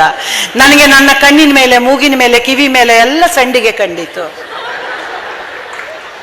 ಕಾಣಲಿಲ್ಲ, ಕಲ್ಪನೆ ಆಯಿತು. ಆ ಉರಿ ಯಾರಿಗ್ ಬೇಕು? ಅಷ್ಟೊತ್ತಿಗೆ ಇನ್ನೊಬ್ಬ ಬಂದ, ಅವನ ಹತ್ರ ಕೇಳಿದೆ, ಮರಯ್ಯ ನೀನೆಂತ ಹಪ್ಪಳ ಸಂಡಿಗೆಯ ಅಂದೆ. ಇಲ್ಲ ಮೇಡಮ್, ಮಳೆಗಾಲ ಬಂತಲ್ಲ, ನಮ್ದು ಟಾಯ್ಲೆಟ್ ಸೋರ್ತಾ ಇದೆ, ಮೇಲೆ ಹಾಕ್ಲಿಕ್ಕೆ, ಮಾಡಿಗೆ ಮುಚ್ಚಲಿಕ್ಕೆ ಅಂದ. ನನ್ನನ್ನ ಆ ಮಾಡಿನ ಮೇಲೆ ಕೌಚಿ ಮಲಗಿಸೋದು, ಅವನು ಎಷ್ಟು ಸಲ ಹೋಗಿದಾನಂತ ನಾನು ಲೆಕ್ಕ ಹಾಕೋದು. ಅದ್ರ ಮೇಲೆ ಅವನಿಗೆ ಏನಾದ್ರು ಲೂಸ್ ಮೋಷನ್ ಆದ್ರೆ ನಾನು ಗತಿಯೇ ಕೇಳು. ಬೇಕಾಯ್ತು. ನಾನು ಹೇಳಿದೆ, ನನಗೆ ಅದು ಬ್ಯಾನರ್ ಬೇಡ, ಯಾಕಂದ್ರೆ ಅದನ್ನು ನನ್ನ ಮನೆಯಲ್ಲಿ ನಿಲ್ಸಿದ್ರೆ ಮಾಲೆ ಹಾಕ್ಬೇಕಾಗ್ತದೆ, ನನಗೆ ಇನ್ನೂ ಕೆಲವು ವರ್ಷ ಬದುಕಲಿಕ್ಕಿದೆ, ಆದ್ರೂ ನಾನು ತಗೊಂಡೋಗ್ತೀನಿ, ನಮ್ಮ ಮನೇಲಿ ಒಳಗೆ ಬಿಸಾಡ್ತೀನಿ, ನಿಮ್ಗೆ ಕೊಡೋದಿಲ್ಲ ಅಂದೆ. ಸ್ನೇಹಿತರೆ, ಆ ದೊಡ್ಡ ಬ್ಯಾನರ್ ನನ್ನಲ್ಲಿ ಇದೆ ಈಗಲೂ. ನೀವು ಬಂದ್ರೆ ಪ್ರತ್ಯಕ್ಷವಾಗಿ ನೋಡ್ಬೋದು, ನಾನು ಸುಳ್ಳು ಹೇಳ್ತಾ ಇಲ್ಲ. ನಾನು ಒಂಚೂರು ಬಣ್ಣ ಹಚ್ಚಿ ಹೇಳ್ಬೋದು. ಯಾವ ರೀತಿ ನಾವು ಹೊರಗಡೆ ಹೋಗುವಾಗ ಬಣ್ಣ ಹಚ್ಚಿ ಚಂದಾಗಿ ಹೋಗ್ತೇವೋ, ನಾವು ಇದೇ ರೂಪದಲ್ಲಿ ಹೋದ್ರೆ ನೋಡ್ಲಿಕ್ಕೆ ಆಗ್ತದ ನಮ್ಮನ್ನು? ಎಲ್ರು ನೋಡಿ ಬಣ್ಣ ಹಚ್ಚಿ ಬಂದವರೇ. ಈಗ ಮನೆಗೆ ಹೋಗಿ ಮುಖ ತೊಳೆದ ಮೇಲೆ ಅವ್ರ ಗಂಡಂದಿರಿಗೆ ಗುರ್ತಾಗೋದಿಲ್ಲ, ಆ ವಿಷಯ ಬೇರೆ.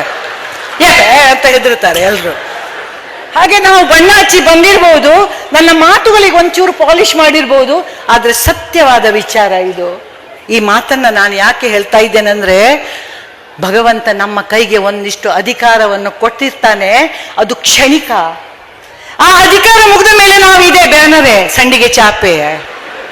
ಹಾಗಾಗಿ ಭಗವಂತ ನಮ್ಗೆ ಏನು ಕೊಟ್ಟಿದ್ದಾನೆ, ಯಾವ ಅಧಿಕಾರ ಕೊಟ್ಟಿದ್ದಾನೆ? ಮೇಡಮ್, ನೀವು SP ಅವರಾಗಿದ್ದೀರಿ, ನಿಮ್ಮ ಅಧಿಕಾರಾವಧಿಯಲ್ಲಿ ನೀವು ಎಲ್ಲರಿಗೂ ಒಳ್ಳೆಯದನ್ನ ಮಾಡಬೇಕು. ಯಾಕಂದ್ರೆ ನೀವು SP ಅವರು ಅನ್ನೋದು ಯಾವತ್ತೂ ನೆನಪಿಗೆ ಉಳಿಯೋದಿಲ್ಲ, ಆದ್ರೆ ನೀವು ಮಾಡಿದ ಒಳ್ಳೆತನ ಸಾಯುವ ತನಕವೂ ಯಾರೂ ಮರೆಯೋದಿಲ್ಲ, ಯಾರೂ ಮರೆಯೋದಿಲ್ಲ. ಹಾಗಾಗಿ ನಮ್ಮ ಕೈಗೆ ಅಧಿಕಾರ ಇರುವಾಗ ಆ ಅಧಿಕಾರದ ಮದದಲ್ಲಿ ನಾವು ತಲೆ ಎತ್ತಿ ನಡೆಯುವುದಕ್ಕಿಂತ ತಲೆ ತಗ್ಗಿ ನಾವು ನಡೆದು ಜನರೊಟ್ಟಿಗೆ ಬೆರೆತ್ರೆ, ಹೃದಯದ ಭಾಷೆಯನ್ನು ಅರಿತ್ರೆ, ನಿಮ್ಗೆ ಹೇಳ್ತಾ ಇಲ್ಲ ಮೇಡಮ್, ಮಾಡುವವರಿಗೆ ಹೇಳ್ತಾ ಇದ್ದೇನೆ. ನನಗೆ ಹೋಗ್ಲಿಕ್ಕುಂಟು ಪೊಲೀಸ್ ಅಂತೆ, ವಾಪಸ್ ಉಡುಪಿ ತನಕ ಹೋಗೋದಿದೆ ನನಗೆ. ನನ್ನ ಅಮ್ಮ ನನಗೆ 3 ವರ್ಷ ಪ್ರಾಯದಲ್ಲಿ ಪೆಟ್ಟು ಹೊಡೆಯೋದನ್ನ ಬಿಟ್ಟಿದ್ದಾಳೆ. ಮತ್ತೆ ನೀವೇನಾದ್ರೂ ಪೆಟ್ಟು ಹೊಡೆದ್ರೆ ಸಹಿಸ್ಲಿಕ್ಕೆ ಆಗುತ್ತದ? ನನಗೆ ಗಂಡನಿಗಂತೂ ಧೈರ್ಯ ಇಲ್ಲ ಬಿಡಿ ಅಷ್ಟು ಹೊಡೆಯೋಷ್ಟು. ಸ್ನೇಹಿತರೆ, ನಮ್ಮ ಅಧಿಕಾರಾವಧಿಯಲ್ಲಿ ನಾವು ನಮ್ಮವರಿಗೆ ಏನೆಲ್ಲ ಮಾಡ್ಲಿಕ್ಕೆ ಸಾಧ್ಯ ಇದೆಯೋ ಅದನ್ನ ನಾವು ಮಾಡಿದ್ರೆ ಅದೇ ನಾವು ಮಾಡುವಂತ ಈಶ ಸೇವೆ. ಈಶ ನಿನ್ನ ಸೇವೆಗಾಗಿ ಭಗವಂತ ನಮ್ಗೆ ಈ ಅವಸ್ಥೆಯನ್ನ ಕೊಟ್ಟಿದ್ದಾನೆ. ಅದರ ಸಂಪೂರ್ಣ ಅನುಭವಿಸುವ ಹಕ್ಕು ನನಗೆ ಮಾತ್ರ ಅಲ್ಲ, ನನ್ನ ಸುತ್ತಮುತ್ತ ಇರುವಂತಹ ಪ್ರತಿಯೊಬ್ಬರಿಗೂ ಇದೆ ಅನ್ನೋದನ್ನ ಪ್ರತಿಯೊಬ್ಬ ಭಾರತೀಯ ನಾರಿಯು ನಾವು ಮನಸ್ಸಿನಲ್ಲಿ ಇಟ್ಕೊಳ್ಬೇಕು.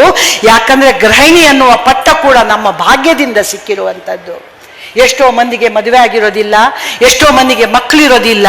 ಆ ಮಕ್ಕಳನ್ನ ನಾವು ಆ ಒಂದು ಮೊಬೈಲ್ ಕೈಯಲ್ಲಿ ಕೊಟ್ಟು ನಾವು TV ನೋಡ್ತಾ ಕುತ್ಕೊಳ್ಳೋದು, ಆ ಮಾತೃತ್ವದ ಸವಿಯನ್ನು ನಾವು ಅನುಭವಿಸದೇ ಇರುವಂಥದ್ದು.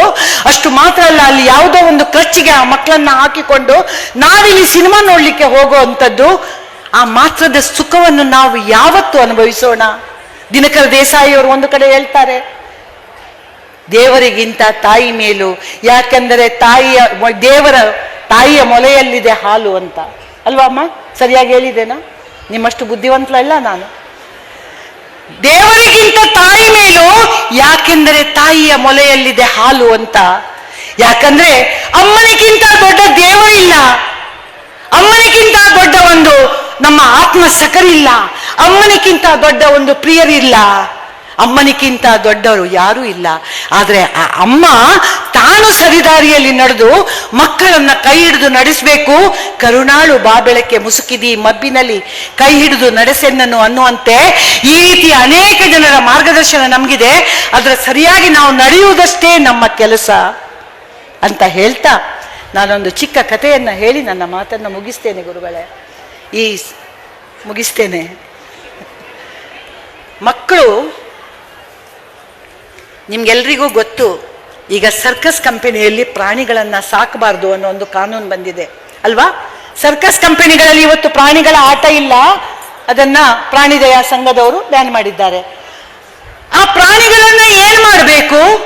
ಆ ಪ್ರಾಣಿಗಳನ್ನ ತಗೊಂಡೋಗಿ ಕಾಡಿಗೆ ಬಿಡ್ತಾರೆ. ಕಾಡಿಗೆ ಬಿಟ್ರೆ ಆ ಕಾಡಿನಲ್ಲಿ ಬಿಟ್ಟಂತಹ ಜಿಂಕೆ, ಅವು ಇವು ಎಲ್ಲ ಸಣ್ಣ ಸಣ್ಣ ಪ್ರಾಣಿಗಳು, ಅವೆಲ್ಲ ಅಲ್ಲೇ ಹುಲ್ಲುಗಿಲ್ಲು, ನನ್ನಂತ ಆನೆಗಳು ಎಲ್ಲ ಹುಲ್ಲುಗೆಲ್ಲ ಮೇಲ್ಕೊಂಡು ಇರ್ತವೆ. ಆದ್ರೆ ಈ ಸಿಂಹ ಆ ಕಡೆ ಈ ಕಡೆ ಓಡ್ತಾ ಇರುವಂತ ಪ್ರಾಣಿಗಳನ್ನ ನೋಡ್ತಾ ಇರ್ತಿತ್ತು. ಯಾಕಂದ್ರೆ ಅದಕ್ಕೆ ಬೇಟೆ ಆಡ್ಲಿಕ್ಕೆ ಬರ್ತಿರ್ಲಿಲ್ಲ. ಬೇಟೆ ಆಡ್ಲಿಕ್ಕೆ ಬರ್ತಿರುವಾಗ ಅದು ಆ ಕಡೆ ಹೋದ ಜಿಂಕೆ, ಈ ಕಡೆ ಹೋದ ಮೊಲ, ಆ ಕಡೆ ಹೋದ ಇದನ್ನು ನೋಡ್ತಾ ಇರ್ತಿತ್ತು. ಅವುಗಳಿಗೆ ಗೊತ್ತಾಯ್ತು ಈ ಸಿಂಹನಿಗೆ ಏನು ಮಾಡಿ ಬೇಟೆ ಮಾಡ್ಲಿಕ್ಕೆ ಬರೋದಿಲ್ಲ ಅಂತ. ಈ ಬಜಿ ದಡ್ಡ ಅಂತಾರೆ ನಮ್ಮ ಕಡೆ, ಬಜಿ ದಡ್ಡ ಅಂತ ಗೊತ್ತಾಯ್ತು. ಅವು ಎದುರಿಗೆ ಬಂದು ಡ್ಯಾನ್ಸ್ ಮಾಡ್ಲಿಕ್ಕೆ ಶುರು ಮಾಡಿದ್ರು. ಶೀಲಕ್ಕಿ ಜವಾನಿ ಅಂತ. ಅಪಾಯ ಇಲ್ಲ ಅಂತ ಹೇಳಿದ ಕೂಡಲೇ ಯಾರು ಮಾಡ್ತಾರೆ. ಡ್ಯಾನ್ಸ್ ಮಾಡಿದ ಕೂಡಲೇ ಈ ಸಿಂಹ ಪಾಪ ಅವನ್ನೇ ನೋಡುದು. ಡಯಾಬಿಟಿಸ್ನವರು ಸ್ವೀಟ್ ನೋಡಿದಾಗೆ ಜೊಲ್ಲು ಸುರಿಸೋದು ನೋಡುದು, ಹಿಡಿಲಿಕ್ಕೆ ಬರೋದಿಲ್ಲ. ನಾನು ಕೆಲವೊಮ್ಮೆ ಪಾಯಸ ಹೀಗೆ ನೋಡ್ತೀನಿ, ಮಾಡ್ತೀನಿ, ಕೂತ್ಕೊಳ್ತೀನಿ. ಹಾಗೆ ಜೊಲ್ಲು ಸುರಿಸಿ ಕೂತ್ಕೊಂಡಿತ್ತು ಪಾಪ ಸಿಂಹ. ಕಾಡಿನ ನಾಯಿಗಳಿಗೆ ಗೊತ್ತಾಯ್ತು ಸ್ನೇಹಿತರೆ, ಈ ಸಿಂಹಕ್ಕೆ ಏನೂ ಶಕ್ತಿ ಇಲ್ಲ, ಏನೂ ಪ್ರಯೋಜನ ಇಲ್ಲ, ಯಾವುದಕ್ಕೂ ಉಪಯೋಗ ಇಲ್ಲ ಅಂತ ಕಾಡಿನ ನಾಯಿಗಳಿಗೆ ಗೊತ್ತಾಯ್ತು. ಕಾಡಿನ ನಾಯಿಗಳು ಸೇರಿ ಒಂದು ಮೀಟಿಂಗ್ ಮಾಡಿ ಸಿಂಹವನ್ನ ಬಂದು ಹಿಡಿದು ಬಡ್ದು ಕೊಂದು ತಿಂದು ಬಿಟ್ಟವು. ಕಾಡಿನ ರಾಜ ಆಗಿ ಮೆರಿಬೇಕಾಗಿದ್ದಂತಹ ಸಿಂಹ ಯಶಸ್ವಿ ಕಾಡಿನ ನಾಯಿಗಳ ಬಾಯಿಗೆ ಆಹಾರ ಆಗಿಬಿಟ್ಟ. ಯಾಕೆ? ಅದಕ್ಕೆ ಬೇಟೆಯಾಡಲಿಕ್ಕೆ ಬರ್ತಾ ಇರಲಿಲ್ಲ. ಸಿಂಹಕ್ಕೆ ತನಗೆ ಬೇಕಾದ ಅವಶ್ಯಕತೆಗಳನ್ನು ಪೂರೈಸಿಕೊಳ್ಳಿಕ್ಕೆ ಬರ್ತಾ ಇರಲಿಲ್ಲ. ಹಾಗಾಗಿ ಅದು ಯಶಸ್ವಿ ನಾಯಿಗಳ ಪಾಲಾಯಿತು. ಇವತ್ತು ನಾವು ಮಾಡ್ತಾ ಇರುವ ತಪ್ಪು ಕೂಡ ಅದೇ ಸ್ನೇಹಿತರೆ. ನಾವು ನಮ್ಮ ಮಕ್ಕಳು ಅಂತ ತಿಳ್ಕೊಂಡು ಆಸ್ತಿ, ಭೂಮಿ, ಕಾಸು, ಅದು ಇದು ಮಾಡಿ ಇಟ್ಟಿರ್ತೇವೆ. ಅವರಿಗೆ ಸ್ವತಂತ್ರವಾಗಿ ಜೀವನಕ್ಕಾಗಿ ಸಂಘರ್ಷವನ್ನ ಮಾಡುವುದನ್ನ ಕಲಿಸೋದನ್ನ ಬಿಟ್ಟು ಬಿಟ್ಟಿದ್ದೇವೆ. ಹಾಗಂತ ಅವರ ಪಾಡಿಗೆ ಬಿಟ್ಟು ಬಿಡೋದಲ್ಲ. ನಾವು ರೈನ್ ಕೋಟ್ ಆಗಿ ಇರೋದಲ್ಲ, ನಾವು ಕೊಡೆಯಾಗಿ ಇರಬೇಕು. ಆ ಕೊಡೆ ಎಷ್ಟು ನಮ್ಗೆ ಆ ಒಂದು ಆಶ್ರಯವನ್ನು ಕೊಡ್ತದೋ ಅಷ್ಟೇ ಆಶ್ರಯವನ್ನು ನಾವು ಅವರಿಗೆ ಕೊಡಬೇಕು. ರೈನ್ ಕೋಟ್ ಆಗಿ ನಮ್ಮ ಬಿಗಿದಪ್ಪಿಗೆಯಲ್ಲಿ ಅವರನ್ನು ಇಟ್ಟುಕೊಳ್ಳೋದಲ್ಲ. ಅವರಿಗೆ ತಿಳಿಬೇಕು ನಾನು ಯಾವ ರೀತಿ ಬದುಕಬೇಕು, ಈ ಬದುಕಿನಲ್ಲಿ ನಾನು ಯಾವೆಲ್ಲ ಸಂಘರ್ಷಗಳನ್ನ ನಾನು ಎದುರಿಸಬೇಕು ಅಂತ.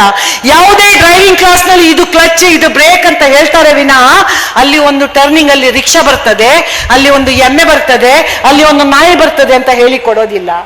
ಹಾಗೆ ನಮ್ಮ ಜೀವನ ಅನ್ನೋದು ಒಂದು ಡ್ರೈವಿಂಗ್ ಕ್ಲಾಸ್ ಇದ್ದ ಹಾಗೆ. ಎಲ್ಲ ರೀತಿಯ ಅಡ್ಡಿ ಆತಂಕಗಳು ನಮ್ಗೆ ಬರ್ತಾ ಇರ್ತವೆ. ಅದನ್ನ ದಾಟಿ ಹೋಗ್ಲಿಕ್ಕೆ ಯಾವ ಶಿಕ್ಷಣವೂ ಬೇಡ. ಇರಬೇಕಾಗಿರೋದು ಬುದ್ಧಿಶಕ್ತಿ ಮತ್ತೆ ಒಂದು ಆತ್ಮವಿಶ್ವಾಸ. ಆ ಆತ್ಮವಿಶ್ವಾಸವನ್ನ ನೀವೆಲ್ಲರೂ ಬೆಳೆಸಿಕೊಳ್ತೀರಿ ಅಂತ ತಿಳ್ಕೊಳ್ತಾ, ಒಂದು ಮಗು ಒಂದು ಚಿತ್ರವನ್ನ ಬಿಡಿಸಿತ್ತಂತೆ, ತನ್ನ ಅಪ್ಪನಿಗೆ ತಂದು ತೋರಿಸ್ತಂತೆ, ಅಪ್ಪಯ್ಯ ನಾನು ಬಿಡಿಸಿದ ಚಿತ್ರವನ್ನ ನೋಡು ಅಂತ.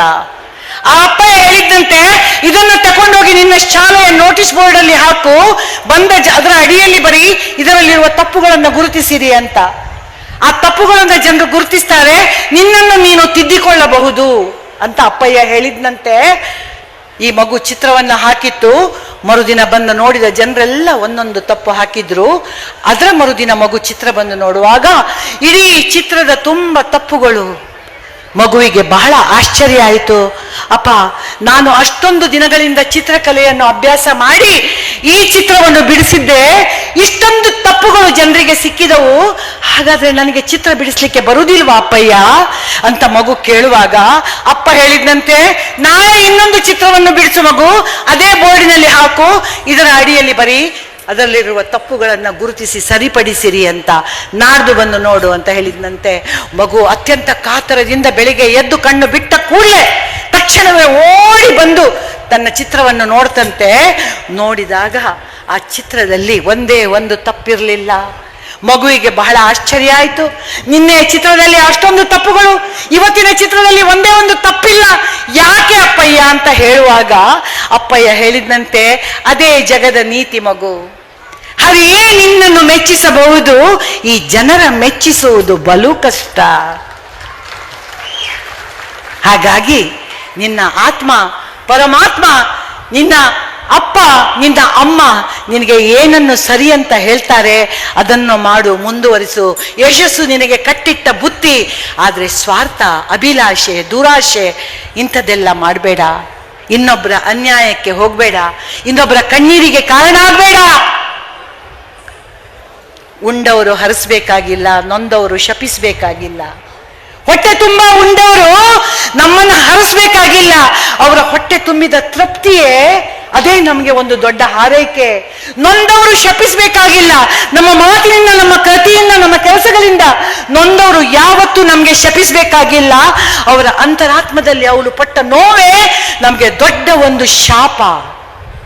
ಹಾಗಾಗಿ ಸದಾ ಕಾಲವು ಜನರಿಗಾಗಿ, ಜನರ ಒಳಿತಿಗಾಗಿ, ಜನರ ಆನಂದಕ್ಕಾಗಿ, ಜನರ ಸಂತೋಷಕ್ಕಾಗಿ, ಜನರೊಂದಿಗೆ ಜನರಾಗಿ ಸಮ್ಮಿಳಿತವಾಗಿ ಬದುಕುವ ಆ ವರವನ್ನು ನಾವು ನಗು ನಗುತ್ತಾ ದೇವರಲ್ಲಿ ಬೇಡೋಣ. ನಗು ಸಹಜದ ಧರ್ಮ, ನಗಿಸುವುದು ಪರಧರ್ಮ. ನಿಮ್ಮೆಲ್ಲರ ಮುಖದಲ್ಲಿ ನಗುವಿದೆ, ಅದು ನಿಮ್ಮ ಸಹಜದ ಧರ್ಮ. ನಗಿಸುವ ಕೆಲಸವನ್ನು ನಾನು ಮಾಡಲಿಲ್ಲ. ಬಹುಶಃ ವೈಚಾರಿಕ ವಿಚಾರಗಳನ್ನು ನಾನು ಹೇಳಿದ್ದೇನೆ. ನಗುವಿಗಾಗಿ ನಗುವಲ್ಲ, ಮಾತಿಗಾಗಿ ನಗು ಬರಬೇಕು ಅನ್ನೋದು ನನ್ನ ವಿಚಾರ. ಹಾಗಾಗಿ ನನ್ನ ಮಾತುಗಳು ನಿಮಗೆ ಇಷ್ಟ ಆಗಿದ್ರೆ ಜೋರಾದ ಚಪ್ಪಾಳೆಯೊಂದಿಗೆ ನಗು ನಗುತ್ತಾ ಪ್ರೀತಿಯನ್ನು ಹಂಚಿಕೊಂಡು ಪ್ರೀತಿಯನ್ನು ಪಡೆದುಕೊಂಡು ಪ್ರೀತಿಗಿಂತ ದೊಡ್ಡ ಆಸ್ತಿ ನಮ್ಮಲ್ಲಿ ಇಲ್ಲ ಅಂತ ತಿಳ್ಕೊಂಡು, ನನಗೊಬ್ರು ಹೇಳಿದ್ರು, ಏನು ಮೇಡಮ್ ನಿಮ್ಗೆ ನಿಮ್ಮ ಹತ್ರ ಬೇಕಾದಷ್ಟು ದುಡ್ಡಿದೆ ಅಂತ, ಗುರುಗಳೇ ನನ್ನ ಹತ್ರ ಬೇಕಾದಷ್ಟು ದುಡ್ಡಿದೆ ಅಂತ ಹೇಳಿದ್ರು. ನಾನು ಹೇಳಿದೆ, ನನ್ನ ಹತ್ರ ದುಡ್ಡಿದೆಯೋ ಇಲ್ವೋ ಅದು ಅಗತ್ಯ ವಿಷಯ ಬೇರೆ, ಆದರೆ ನನ್ನಲ್ಲಿ ಏನಿದೆ, ಯಾವ ಪರಿಸ್ಥಿತಿ ಇದೆ, ಯಾವ ರೀತಿಯಲ್ಲಿದೆ, ಅದರಲ್ಲಿ ಸಂತೋಷವಂತ ಕಾಣುವಂತ ಮನಸ್ಥಿತಿ ನನ್ನದಿದೆ. ಇದ್ದುದರಲ್ಲಿ ಸಂತೋಷವಾಗಿ ಆನಂದವಾಗಿ ಇದ್ದುದರಲ್ಲಿ ಎಲ್ಲವನ್ನೂ ಸಹಿಸಿಕೊಂಡು ಬದುಕುವಂತ ಮನಸ್ಥಿತಿ ಭಗವಂತ ನನಗೆ ಕೊಟ್ಟಿದ್ದಾನೆ. ಇಂಥ ಹಿರಿಯರು ನನಗೆ ಆಶೀರ್ವಾದ ಮಾಡಿದ್ದಾರೆ, ಅದಕ್ಕಿಂತ ದೊಡ್ಡ ಆಸ್ತಿ ನನಗೆ ಬೇಕಾಗಿಲ್ಲ ಅಂತ ಹೇಳ್ತಾ, ನಿಮ್ಮೆಲ್ಲರ ಅನುಮತಿಯ ಮೇರೆಗೆ ನಿಮ್ಮ ಜೋರಾದ ಚಪ್ಪಾಳೆಯ ನಿರೀಕ್ಷೆಯೊಂದಿಗೆ ಗುರುಗಳ ಆಶೀರ್ವಾದವನ್ನು ಬೇಡಿಕೊಳ್ತಾ, ಅವರ ಪ್ರೀತಿಗೆ ನಾನು ಶರಣು ಶರಣು ಅಂತ ಹೇಳ್ತಾ, ಯಾಕಂದ್ರೆ ಏನೂ ಅಲ್ಲದ ವ್ಯಕ್ತಿ ನಾನು. ಇವರ ಹತ್ರ ಎಲ್ಲ ಡಿಗ್ರಿಗಳಿವೆ, PhDಗಳಿವೆ, ನನ್ನ ಹತ್ರ ಏನೂ ಇಲ್ಲ. ನಾನು ಜಸ್ಟ್ BA ಪಾಸ್, ಅದು ಕೂಡ ಮದುವೆ ಆದ ಮೇಲೆ ಕರೆಸ್ಪಾಂಡೆನ್ಸ್ ಕೋರ್ಸ್ ಮಾಡಿದ್ದು. ಮದುವೆ 19ರಲ್ಲಿ ಆಗಿತ್ತು, ಆಗ ನಾನು ಈಗಿರ್ಲಿಲ್ಲ, ತುಂಬಾ ಚಂದ ಇದ್ದೆ. ಹಾಗಾಗಿ 19ರಲ್ಲಿ ಮದುವೆ ಆಗಿತ್ತು. ಆ ಮದುವೆ ಅನ್ಬೇಕಾದ್ರೆ ನಾನು ಒಂದು ದೃಷ್ಟಾಂತ ಹೇಳಿ ಮುಗಿಸ್ತೇನೆ. ನನಗೊಬ್ಬ ಚಂದದ ಮಗಳಿದ್ದಾಳೆ, ಐಶ್ವರ್ಯ ರೈ ಹಾಗೆ ಇದ್ದಾಳೆ. ಅವಳಿಗೊಂದು ಮದುವೆ ಮಾಡ್ಬೇಕಂತ ನನಗೆ ಮನಸ್ಸಾಯ್ತು. ನನಗೆ ಮನಸ್ಸೇನು, ಇಲ್ಲದವ್ರು ಮಾಡ್ಕೊಳ್ತಾರೆ. ಆಗ ನಾನು ನನ್ನ ಮಗಳನ್ನ ಕರೆದು ಹೇಳಿದೆ, ಗುರುಗಳೇ ಏನಂದ್ರೆ, ಮಗಳೇ ನಿನಗೆ ಮದುವೆ ಮಾಡ್ಬೇಕಂತ ನನಗೆ ಮನಸ್ಸುಂಟು, ಆದರೆ ನನ್ನ ಕೆಲವು ಪರ್ಮಿಷನ್ ಉಂಟು, ನೀನು ಲವ್ ಮ್ಯಾರೇಜ್ ಆದರೂ ಆಗ್ಬೋದು. ಯಾಕಂದ್ರೆ ಮಕ್ಕಳು ನಮ್ಮ ಹತ್ರ ಪರ್ಮಿಷನ್ ಕೇಳೋದಿಲ್ಲ, ಅವ್ರು ಮಾಡ್ಕೋತಾರೆ. ಅವರೊಟ್ಟಿಗೆ ನಾವು ಸೇರಿಸಿ ನಡೀತೇವೆ, ಯಾಕಂದ್ರೆ ನಮ್ಮ ಮಕ್ಕಳು, ಅದೇ ಅವರ ಮಕ್ಕಳಾಗಿದೆ ನೋಡ, ಅವರು ಇಂಟರ್ ಕಾಸ್ಟ್ ಅಂತೆ ಅಂತ ನಾವೇ ಹೇಳ್ತೇವೆ. ನಮ್ಮ ಮಕ್ಕಳು ಮಾಡಿದ್ರೆ ನಮ್ಮ ಬಾಯಿ ಚುಪ್ಪು, ಯಾಕಂದ್ರೆ ನಮ್ಗೆ ನಮ್ಮ ಮಕ್ಕಳು ಬೇಕು. ಹಾಗಾಗಿ ನಾನು ನನ್ನ ಮಗಳ ಹತ್ರ ಹೇಳಿದೆ, ಇಲ್ಲ ಇಲ್ಲ ವಿಷಯ ಇನ್ನೂ ಇದೆ. ಹಾಗಿರುವಾಗ ನನ್ನ ಮಗಳಿಗೆ ನಾನು ಹೇಳಿದೆ, ಮಗಳೇ ನೀನೇ ಹುಡುಕಿಕೊಂಡ್ರು ನನ್ನ ಅಭ್ಯಂತರ ಇಲ್ಲ, ಆದರೆ ನನ್ನ ಕೆಲವು ಕಂಡೀಷನ್ ಇದೆ ಅಂದು. ಏನಮ್ಮ ಅದು ಅಂದ್ಲು. ಏನಿಲ್ಲ, ತುಂಬಾ ಚಂದ ಇದ್ದಾಳೆ, ಒಳ್ಳೆ ಪಾಪದ ಹುಡುಗಿ ಗುರುಗಳೇ. ಅದಕ್ಕೆ ಅವಳ ಹತ್ರ ಹೇಳಿದೆ, ಮೊದಲನೇದಾಗಿ ಹುಡುಗ ಒಳ್ಳೆ ಕೆಲಸದಲ್ಲಿರ್ಬೇಕಮ್ಮ. ನಾಳೆ ನಿನ್ನ ಚಿಂತೆ ನನಗಿರಬಾರ್ದು, ನಾಳೆ ಅಮ್ಮ ಅದು ಕೊಡು ಇದು ಕೊಡು ಅಂದ್ರೆ ನನ್ನ ಹತ್ರ ಏನಿಲ್ಲ ಅಮ್ಮ. ಹಾಗಾಗಿ ಒಳ್ಳೆ ಕೆಲಸದಲ್ಲಿರುವ ಹುಡುಗನನ್ನ ಹುಡುಕು ಅಂದೆ. ಆಯ್ತು ಅಂದ್ಲು. ಹಾಗೆ ಮತ್ತೆ ಎರಡನೇದಾಗಿ ಹೇಳಿದೆ, ನೋಡು ಹುಡುಗ ಸ್ವಲ್ಪ ಉದ್ದ ಇದ್ರೆ ಚಂದ, ಹುಡುಗರು ಸ್ವಲ್ಪ ಉದ್ದ ಇದ್ರೆ ಚಂದ. ಹಾಗಾಗಿ ಸ್ವಲ್ಪ ಉದ್ದದ ಹುಡುಕನ, ಈಗ ನಮ್ಮ ಫೋಟೋಗ್ರಾಫರ್ ನೋಡಿ ಉದ್ದ ಚಂದ ಇದ್ದಾರೆ. ಹಾಗೆ ಎಷ್ಟು ಖುಷಿ ಆಯ್ತು ನೋಡಿ. ಅಲ್ಲ, ಹುಡುಗಿ ಕೊಡೋದಿಲ್ಲ, ಹೀಗೆ ಹೇಳಿದ್ದು. ಉದ್ದದ ಹುಡುಗ ಇದ್ರೆ ಹುಡುಕಿ ಅಂತ ಹೇಳಿದೆ. ಆಗ ಆಯ್ತು ಅಂದ್ಲು. ಆಯ್ತು ನಿಲ್ಲಿಸ್ತೇನೆ, ಕೊನೆ ಆಟ ಇದು. ಮೂರನೇದಾಗಿ ಏನಮ್ಮ ಅಂದ್ಲು, ಮೂರನೇದಾಗಿ ಹುಡುಗರು ಹೆಚ್ಚು ಬೆಳ್ಳಗಿದ್ರೆ ಚೆನ್ನಾಗಿ ಕಾಣೋದಿಲ್ಲ, ಬಿಳಿ ಜಿರಳೆ ಹಾಗೆ, ಕಪ್ಪಿರುವ ಹುಡುಗನನ್ನ ಹುಡುಕು ಅಂದೆ. ಆಯ್ತಮ್ಮ ಅಂದ್ಲು. ನಾಲ್ಕನೇದಾಗಿ ಹೇಳುವಾಗ ನನ್ನ ಮಗಳು ಇಲ್ಲು, ಒಂದು ಸ್ವಲ್ಪ ನಿಲ್ಸಮ್ಮ, ಹೋಲ್ಡ್ ಆನ್ ಅಂದ್ಲು. ಏನು ಅಂದೆ. ಅಲ್ಲ, ನನ್ನೊಂದು ಪ್ರಶ್ನೆ ಇದೆ ಅಂದ್ಲು. ಏನು ಅಂದೆ. ಅಲ್ಲ, ಈಗ ಹುಡುಗ ಹುಡುಕ್ತಾ ಇರೋದು ನಿನ್ಗೋ ನನಗೋ ಅಂತ ಕೇಳಿದ್ಲು.